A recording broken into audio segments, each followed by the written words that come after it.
Today, I have a guest who will share her story and testimony of how she found her identity and purpose and how you can find yours too. This is one you're not going to want to miss, so don't go anywhere. Welcome to the Fatherhood Challenge, a movement to awaken and inspire fathers everywhere to take great pride in their role and to challenge society to understand how important fathers are to the stability and culture of their family's environment. Now, here's your host, Jonathan Guerrero. Greetings, everyone. Thank you so much for joining me. Rebekah Wen is here with me to share her story of how she grew up disconnected from her identity and life purpose and how she found it. This is going to be a powerful story, so buckle up. Rebekah, thank you so much for joining me on the Fatherhood Challenge. Thank you so much for having me. Rebekah, let's start from the very beginning.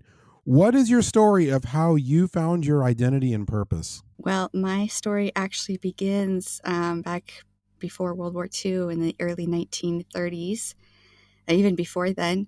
On my father's side of the family, we're Ashkenazi Jews. And so sometime in the early, first 1,000 years BC, my family was taken from Israel and brought up to Germania, into the modern-day Rhine River, that area, to be used as slaves. And over hundreds of years, they had built a community. And my family, they were the rabbi and the religious leaders in the community. In that time, my family were serving the Lord. And there are records like obituaries that were written for my great-great-grandmother. She passed away in 1933. And there are obituaries that were written by the German population of the city where they lived. And those obituaries paint her in a very loving way. She was a powerful woman of prayer who was known for being loving and kind and nurturing to absolutely anybody who came to her, which is, she had no problem reaching out to them regardless of their faith. And so this was an obituary that was written by the German population, not by the Jewish population in that city. The next account of my family is from the Kristallnacht. And it's an account of my relatives being dragged out into the streets and beaten as their house was burnt down. The synagogue was burnt down. The cemetery was destroyed. That was obviously Kristallnacht. So a few years after that, by 1942, all of the people in my family, my father's bloodline, who were 50 years old and younger, they had fled Europe. They left everyone who was 50 years old and older in Germany. And the result was that all of the elderly people in my family were killed in camps. And since that time in my father's bloodline, absolutely nobody has been a believer in Christ or practicing Judaism. Nobody has been financially successful or physically healthy. And I believe very strongly that their choice to abandon the elderly at that time brought some kind of a curse on our family that we no longer protect, took some kind of protection away from us on a generational curse level. And that filtered down to me many years later. So my parents divorced as an infant. I was 5 months old when they had finalized their divorce. The reason that they divorced is because there were a lot of reasons, but domestic violence was the main one. So I spent my first year of life growing up in a shelter for battered women with my mother and siblings. So from a very early age, my mother was very, very religious. She was a believer. She clung to the Lord through all of these situations. But my father was a hardened atheist. And so I grew up seeing these polar opposite identities, these polar opposite worldviews. You know, my mother was a Republican. My father was a liberal. Just like they had nothing in common. So I grew up, I learned very quickly that I had to be a different person when I was with my mother versus when I was with my father. So with my father, I grew up hearing Bible stories, listening to Adventures in Odyssey, praying before we go to bed, before we eat, all these kinds of things.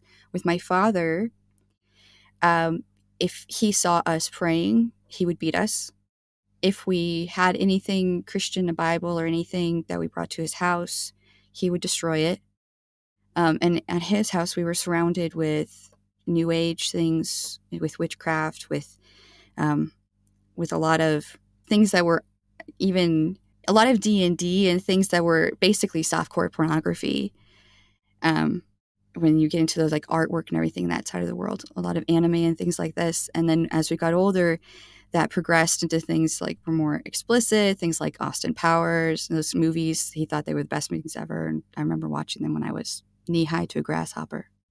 For me, this divide created a feeling of constant grief and anger. And from a very early age, I started to have some very strange things happening. From a very early age, even though I was not sexually assaulted or anything as a very young child. But from a very early age, I had a very keen awareness of all things sexual and how all of it was interconnected and worked and everything.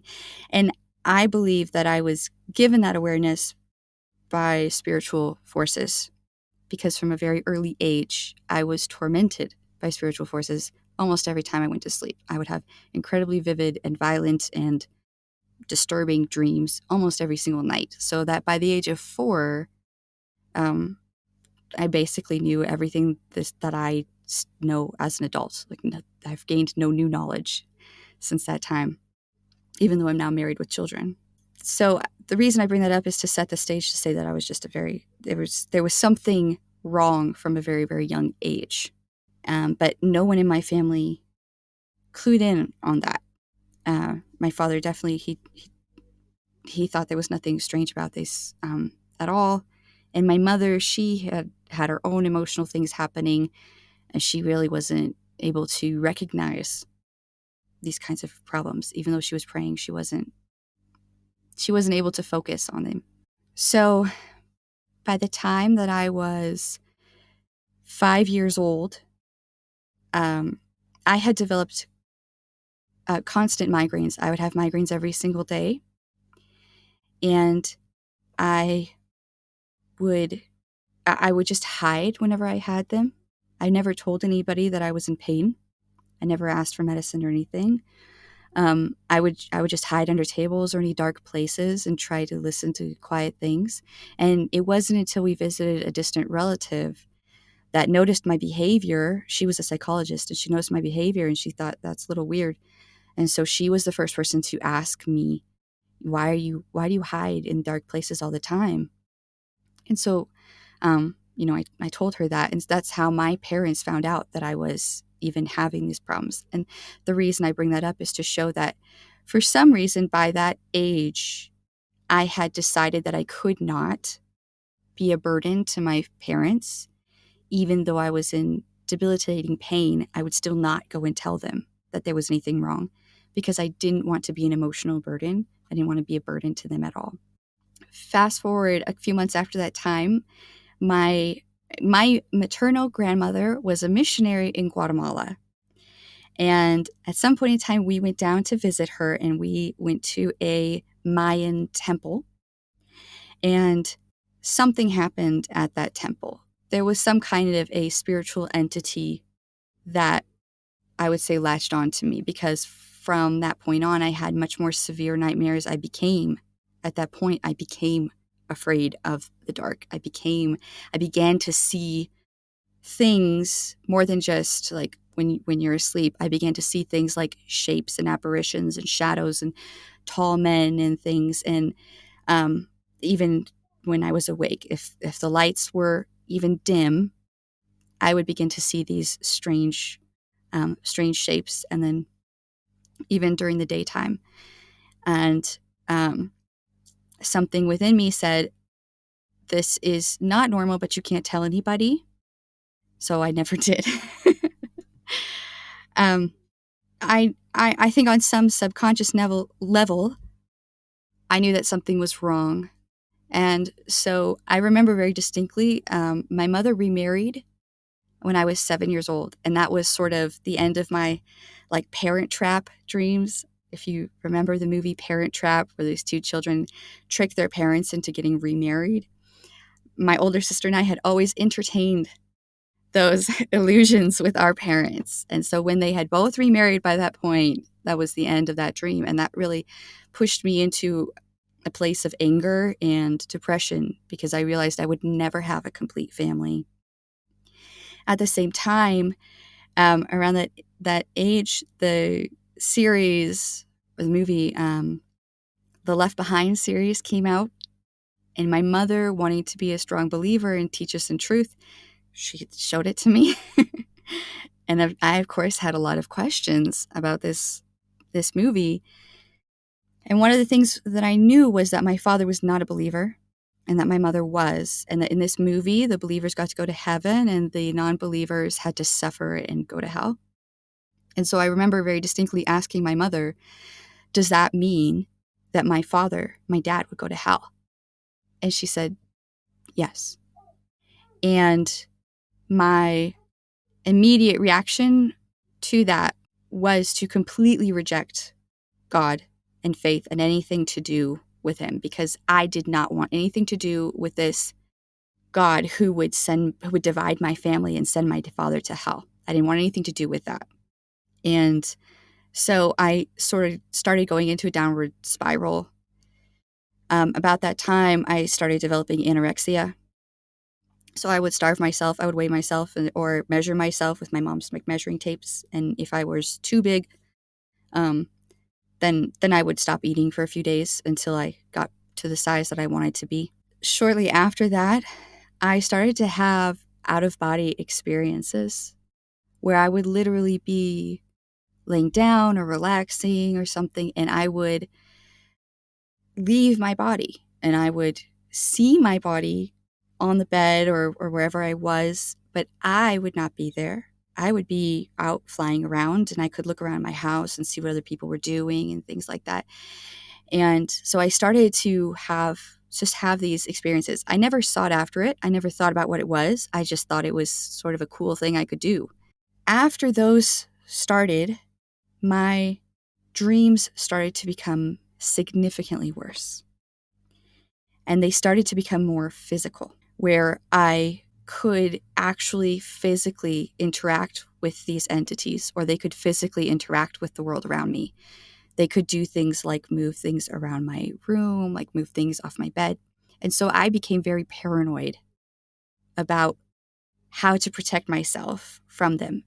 And keep in mind, I'd never told my parents. They just thought I was a really weird little kid who was maybe OCD or something, because I would arrange the room in very specific ways so that I could keep myself safe. So I would put my bed in a corner of the room, and I would line both sides where my bed met the wall with blankets or pillows or things to create a barrier that completely blocked that like gap between the bed and the wall. And then my blankets had to be all tucked in, and then the lights had to be just exactly the right way, only specific lights, and only the doors had to be in exactly the right position. Some doors could be open, but some doors must be closed, but some doors had to be like partway open. So I had these really specific requirements based on where I had seen entities or what they had touched or moved, or how close they had gotten to me. And so I trained myself not to move in my sleep, to always lay on my side with my back against the wall so that I could always see everything that was in front of me, or that I could see the entire room at the drop of a hat. So that started when I was about 9 years old. If I go back to this question of the sexual things that were happening at that time, although it's an uncomfortable subject, I think it's something people need to realize is that I, from a young age, was being abused by a female relative. And growing up, when I would have sleepovers or something with my friends, every single one of them would become sexual, until I had my first friend at about 12 years old. And she was the first friend that I ever had where nothing sexual ever happened between us. And so at this age of like 9, this was just the world that I lived in, where I thought everybody lived with these constant terrors. And I thought having sexual relationships with literally anybody who was close enough in proximity without adult supervision was totally normal. And on some level, I knew that there was something wrong with that because I never wanted to tell adults about it. And I knew that it was something I shouldn't tell, but it's not like anybody told me, you can't talk about this. It was just something that I knew instinctively I couldn't tell anybody. And I want to point out that I was homeschooled. So I was under adult supervision almost all the time. And I was still having these things happen and nobody knew. They just thought that I was there was something mentally wrong. Nobody bothered to ask about it or check about it. Sometime after I would say about 10, 11 years old or something, my friends and I wanted to play the game Bloody Mary. And I would urge any parents not to let their children play around with things that are summoning spirits in any context. After playing the game of Bloody Mary, although nothing necessarily happened during the experience, after that time, I began to notice that faces did start to change. When I would look in the mirror or at pictures, the faces would just change. And so I stopped looking at mirrors even to look at my own face. Especially, the change would always start in the eyes. So they would start to become more and more black. And it would be like these large black, I guess almost like a portal or something, a vortex was opening. And it would grow from the eyes, it would grow across the face, and the mouth would become, like the lips would become thin and dead and start pulling back and start opening up. And I knew on some level that if I ever let the whole face change, whatever it was would either come in or would pull me in or something like that. But this started to happen every single time I would look in a mirror. So I stopped looking in mirrors at all.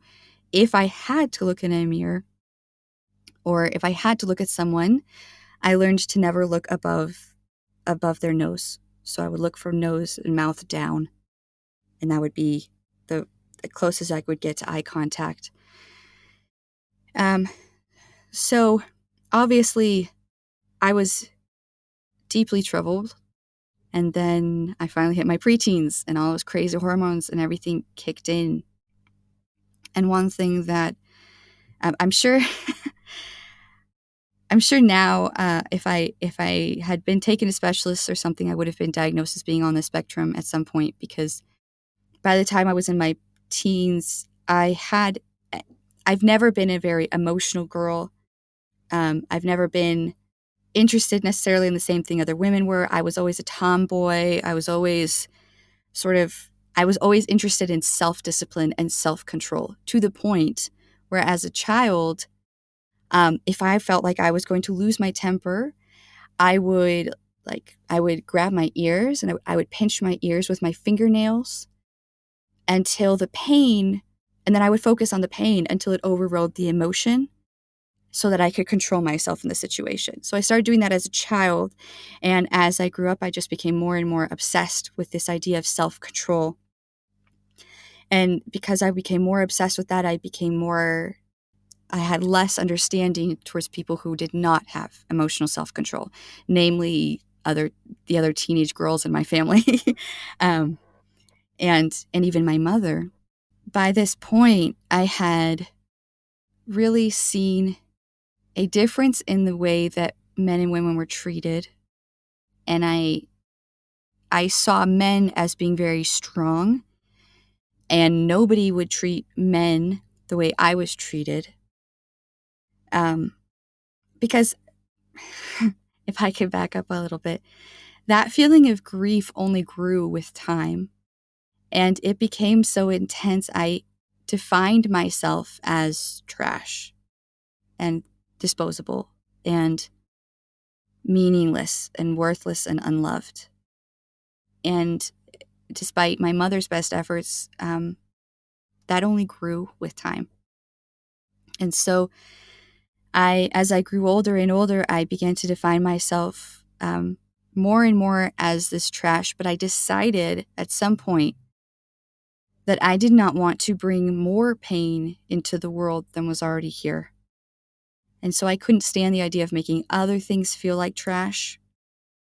And so I wanted to have a feeling of control over myself and over my surroundings, and a strength, like you couldn't hurt me, so that all the things that people said and did that were hurting me would bounce off. And I viewed masculinity as armor. And so I decided as a preteen that I wanted to become a man. And I even started saving up money for a sex change, which is shocking to me because at that age, when I was that age, nobody talked about transgender. I'd never heard of it. It wasn't a topic. No one talked about these kinds of things at all. But somehow I got it in my mind that it must be possible, and I wanted to achieve it. So I started saving my birthday money to become a man, so that I could protect myself and have that self-control and have that armor and have some kind of self-value. But all of these insecurities and these fears and this constant feeling of grief, it just grew. And combine that with pubescent hormones and everything, I slipped into a very deep depression. And after about a year or so of that, I decided that I couldn't handle it anymore. And so one day, I decided to make a deal with the devil. And I literally prayed something along the lines of, I'll say, I'll give you my soul if you make me stop hurting. And it was like just instantaneous. I had no feelings, just completely emotionally numb. I wasn't happy. I wasn't sad. I could feel anger, but that was about it.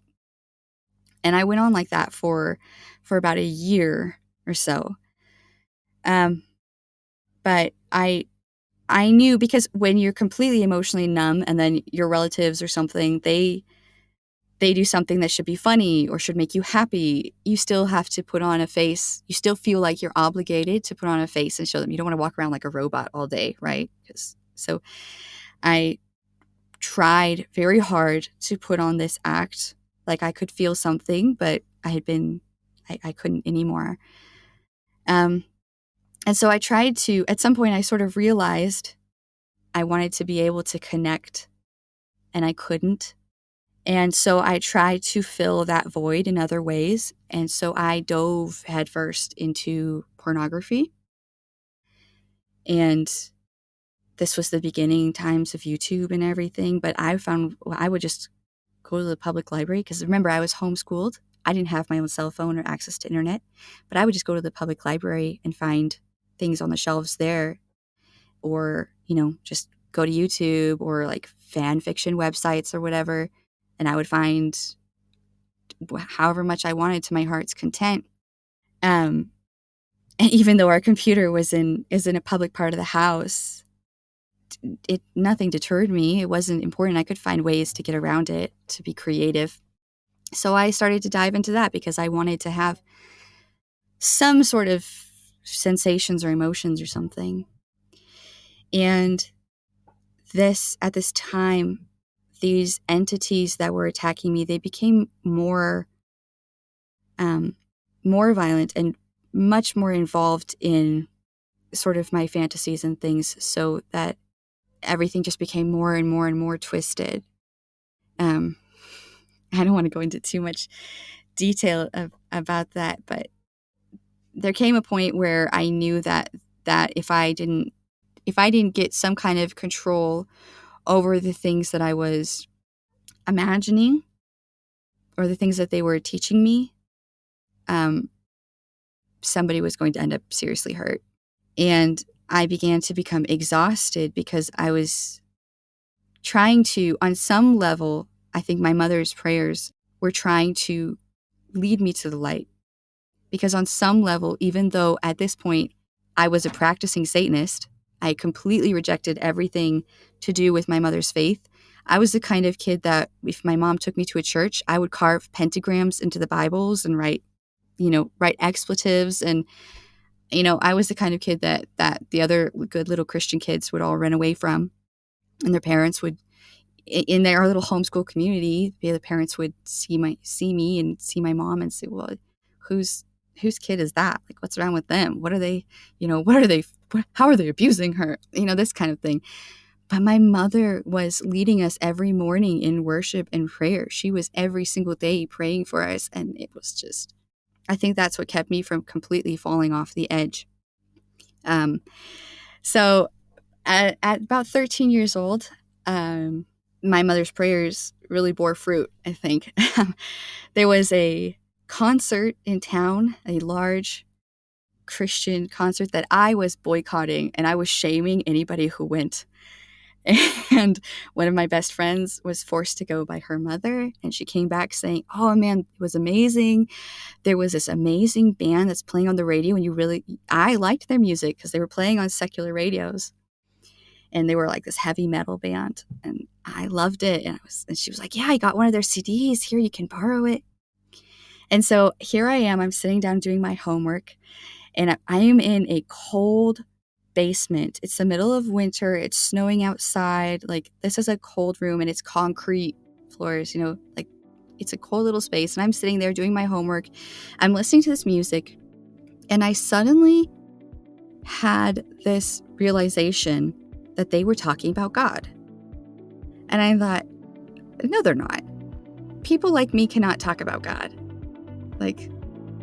And so I picked up the CD cover and I looked at them, and they were dressed in black and I was dressed in black, and they had their scars.